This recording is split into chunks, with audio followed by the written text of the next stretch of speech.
Indian army Agniveer female recruitment 2025 যি online আবেদন সেয়া বৰ্তমান আৰম্ভ হৈ গৈছে আৰু যদি আপুনিও ইণ্ডিয়ান আৰ্মি অগ্নিবীৰৰ ফিমেল ৰিক্ৰুটমেণ্ট 2025 কাৰণে আবেদন কৰিম বুলি ভাবিছে তেতিয়া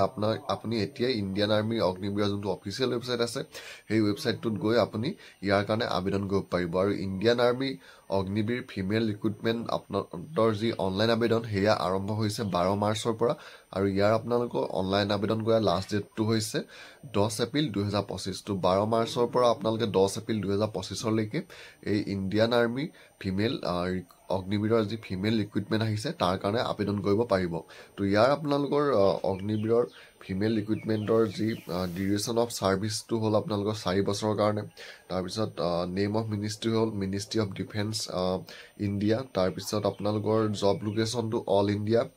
বয়সৰ ক্ষেত্ৰত আপোনালোকে ইয়াৰ কাৰণে 17 বছৰ 6 মাহৰ পৰা আপোনালোকে 21 বছৰলৈকে আবেদন কৰিব পাৰিব আৰু শিক্ষাগত অৰ্হতাটো আপোনালোকৰ এই পদকেইটাৰ কাৰণে মেট্ৰিক পাছ আপোনালোকে হ'লেই হ'ব মেট্ৰিকত খালি আপোনালোকৰ পাৰ্চেণ্টেজটো 45% থাকিব লাগিব আৰু প্ৰত্যেকটো ছাবজেক্টতে আপোনালোকে 33ৰ ওপৰত পাব লাগিব যদি কোনোবা এটা ছাবজেক্টত আপোনালোকৰ 33তকৈ কম নম্বৰ আছে তেতিয়া আপোনালোকে ইণ্ডিয়ান আৰ্মি অগ্নিবীৰৰ ফিমেল ৰিক্ৰুটমেণ্ট 2025ৰ কাৰণে আবেদন কৰিব নোৱাৰিব আৰু বাকী আপোনালোকৰ ইয়াত ধৰি দিছে হাইটটো থাকিব লাগিব 162 চেণ্টিমিটাৰ তাৰপিছত ৱেইটটো আপোনালোকৰ ধৰি দিছে এজ লৈ আপোনালোকৰ যিহেতু অলপ বেলেগ হ'ব তাৰপিছত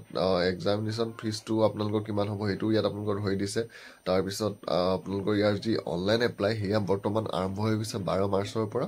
আৰু লাষ্ট ডেটটো হৈছে আপোনালোকৰ 10 এপ্ৰিল 2025 তো যদি আপোনালোকে ভাবি আছে ইণ্ডিয়ান আৰ্মি অগ্নিবীৰৰ ফিমেল ৰিক্ৰুটমেণ্টৰ কাৰণে আবেদন কৰিম বুলি তেতিয়া আপোনালোকে এইকেইদিনৰ ভিতৰতে আপোনাৰ যোনখন অনলাইন এপ্লিকেশ্যন ফৰ্ম হয় সেই এপ্লিকেশ্যন ফৰ্মখন ছাবমিট কৰিব লাগিব